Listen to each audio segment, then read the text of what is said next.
Yo, what's up guys? I'm finally getting around to doing something that I should have done a while ago. And I'm gonna do a question and answer video. I said that I would do it whenever I hit 3K, but I felt like whenever we hit that, we kind of like creeped up on it a little bit. And then whenever we finally hit it, we like blew past it. And I've been so busy lately with DLC content and trying to get my streams back in track when I can, and just life in general, you know, excuses, all that stuff. I'm finally getting around to do it now. I'm currently out at COD Champs in Orlando, so that's a pretty cool place to do it, you know. Got a cool little background up top. Top of our hotel, we had a rooftop pool. It's pretty sick. Not bad views, you know. You could vibe with this. So now I'm going to jump into some of the questions that were asked, and some of you might already know the answers, but some of you may not. This may be new for a lot of people, so I'm interested to checking them out. I screenshot a lot of them on my phone, so I'll be checking them out on my phone, so don't judge me. This is my first time doing a question and answer video like this, so let's get into it. Question number one comes from the good old OG to my Twitch streams, Cheese. Him and his boy Laxar are some of my first Swedish homies that would cruise the stream and check some of this stuff out. So he asked me, can you shred on the trombone? What? I don't know what that means. Like, I know what a trombone is, like bah, bah, bah, bah. Can I shred on it? No, I can't. Whenever I was in like middle school, I played the alto saxophone, tried picking up the trumpet on my own, and I wasn't like great at either one. Like, I like the saxophone, I like the idea of it, playing it, but like I wasn't that good. I didn't practice as much as I probably should have, so that's probably why I wasn't good. You can't just, you know, magically be good at something like that. It takes skill, it takes practice, it takes learning different, you know, tricks of the trade, I guess. I always liked the sound of the trumpet. Like, I was in band, so I felt like the trumpets always had like the cooler solos or the cooler, you know, standing out sounds. So I was like, I told my parents, like, I want to try playing the trumpet, and they bought me one. I didn't practice that either, so they probably loved that. All right, next question is from CSOC13. He said, have you ever dabbed on those haters? Dab, I don't know. I'm not really sure what that means, bro. I'm old, okay? I know what a dab is, like this whole thing right here. I don't know. Do you do both of them? Do you gotta do a certain way? I don't even know. Like, sure. I'm not really sure. But have I dabbed on haters? How exactly do you dab on a hater? Like, someone's hating and you just hit them with it? Like, I don't know. I'm Grandpa Dex, you know? Dad bod. Can't blame me for that. All right, the next. A helicopter got me. I had to wait. I couldn't even hear myself think. Next question is from Justin, aka, I believe, Supreme. I think I got him linked up right. What was your dream job growing up outside of YouTube? That's kind of a tough one. I didn't grow up dreaming about doing YouTube, and even still now, YouTube is not a job for me. YouTube's a hobby. You know, I still have a job. I still work. So it's all a hobby for me. I think it would be cool to do full time. You know, if you could find the stability in it and be financially secure, you know, especially for me with like in my current living situations and stuff, that'd be sweet. Like, it's something I'm so passionate about, I would love it. But growing up, you know, even YouTube wasn't that big then.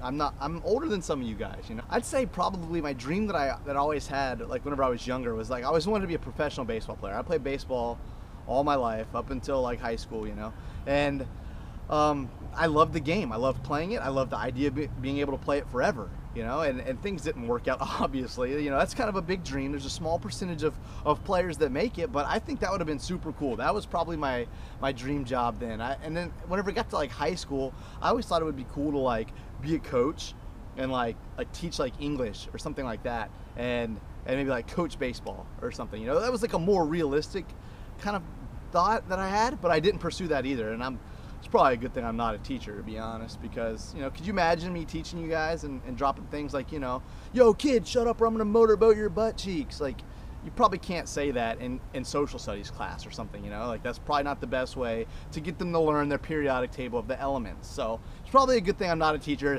That probably worked out good for society.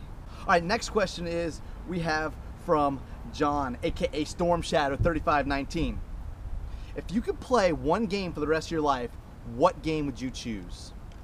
It's a really tough one. I feel like if we were talking about like a game franchise, like the life of a game, Call of Duty would be hands down my choice. But that's tricky because essentially it's a new game every year. It's not really like one game. So I'm not really sure which way to take that question. If I'm talking about like one game, one brand of a game I could play forever, it'd probably be Call of Duty. If I had to choose just one of them, that's hard. That's hard, man. I don't know. Like, there's been so many good ones. So many good ones, so many ones I've loved. And then at the same time, like, how would I not get bored of one of them? And it's probably because I've always played them. Whenever I play them as much as I can.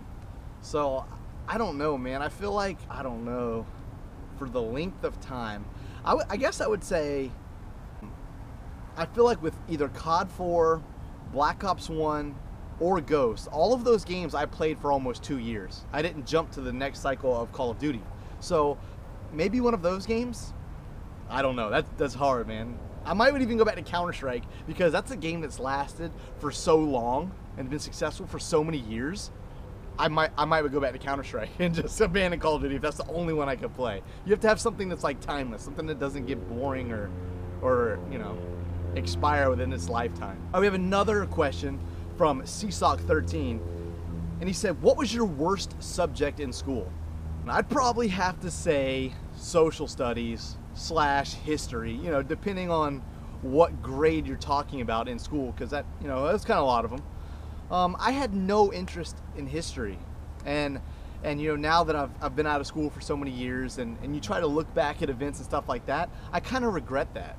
I felt like I wish I paid more attention to history. I hated having to learn dates and remember dates, and they ask you, you know, what day did the American Revolution happen, or when did D-Day happen, you know, or maybe not D-Day. That's kind of an easy one, but you know what I'm saying. Like, I hated having to like memorize dates to put on like a fill-in-the-blank question or even like a Scantron answer. I don't even know how you kids take tests these days. I'm probably blow my mind, to be honest, but. Yeah, I didn't like history. I didn't like learning dates, and now it's like it's honestly reversed. Like, I would rather learn that now. You know, I wish I knew and paid attention to all of the dates of important things of like our country's history and in the world and stuff like that. You know, especially like whenever you're talking about things in the past, you could like, you know, actually sound intelligent. That'd be nice. I need that.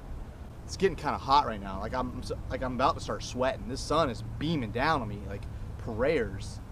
Stumper says, what is your favorite thing about Stump? Come on, bro. I don't even know what to say. You're beautiful. That's easy. You're beautiful. I would motorboat your butt cheeks. Donovan West, what is your subscriber goal? So I've talked about this a little bit about what I would like to achieve with YouTube in some of my streams. And that being a thing, overall, I don't stress about numbers. I don't base my stuff around how many viewers I have watching me or how many subs I have. That's not the only thing I'm passionate about. I encourage people and want people to jump on board, but I do this, like if I'm streaming, I'll stream for 2 people, I'll stream for 100, you know, or 1,000, 10,000, whatever, you know. Like, I love doing it. I'll do it for however many people that want to come and spend their time with me, because each of you matter. Hearts. So, that being said, that was like a little disclaimer, you know. I would like to hit at least 100,000 subscribers by the time I'm done with it. And that being said, like I want to get that 100,000 plaque, you know? That'd be something that no matter what, if I stop this at some point in my life, because let's face it, we're all going to have changes in our lifetime that, you know, you might have to sacrifice gaming, you might stop.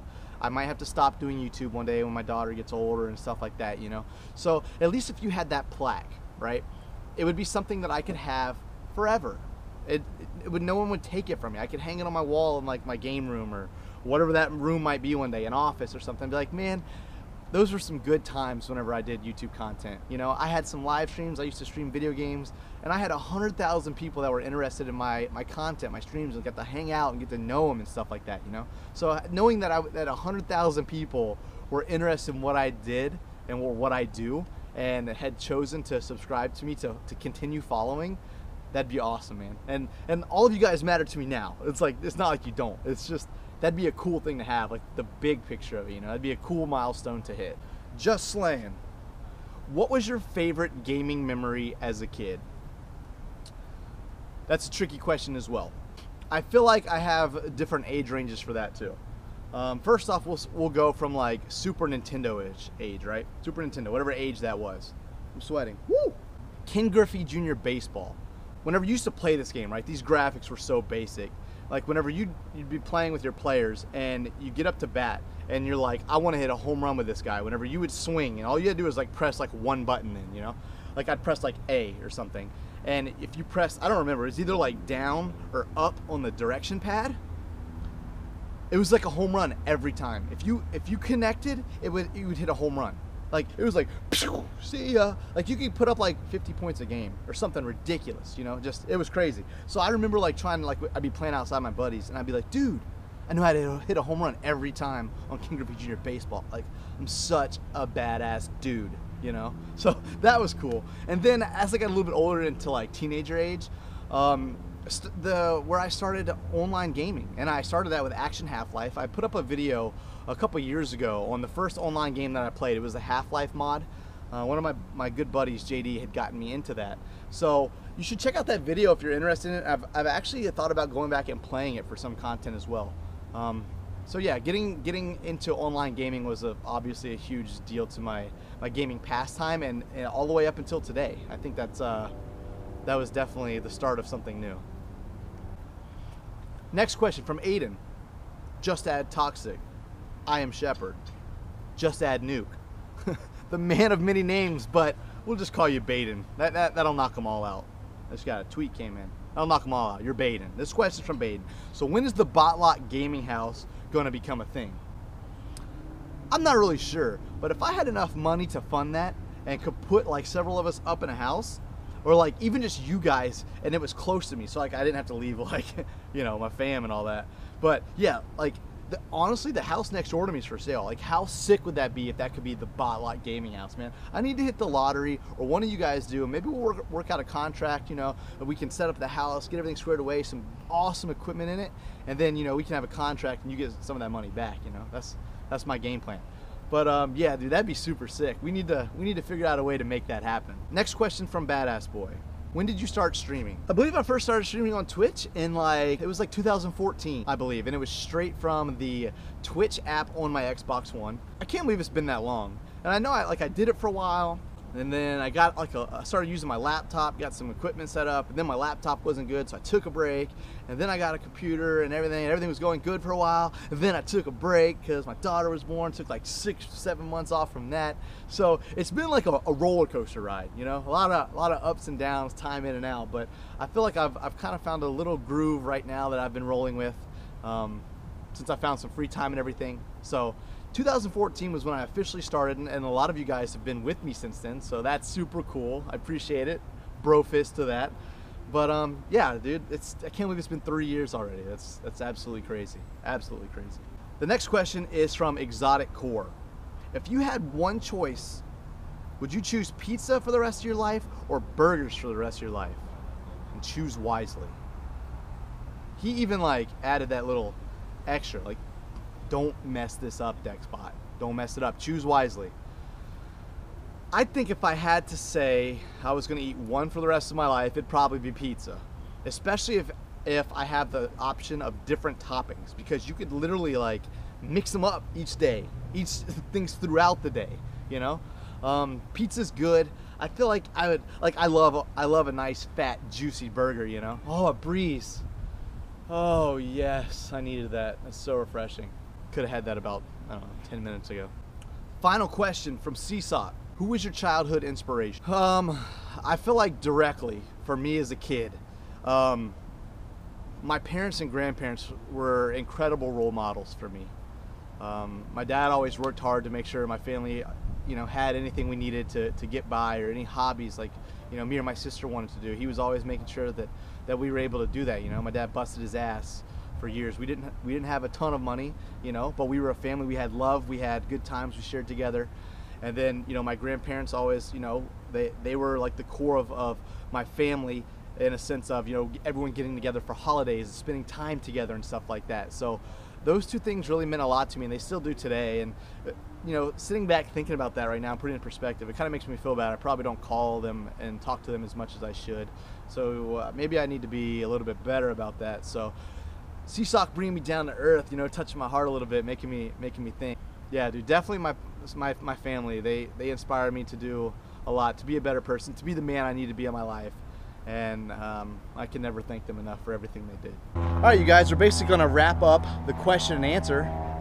Hopefully it was okay. Hopefully I didn't do too bad. It was cool. I kind of want to do these more often, you know. We can talk about more we could talk about some more personal things and experiences and stuff like that. So maybe we'll do one again here in the not too distant future. You guys, I'm gonna get back down to my room now. Gotta start getting ready for the day at Champs, and I will talk to you guys soon. Thanks for checking out the video. Be sure to leave a like and subscribe, and I will catch you guys real soon. Peace.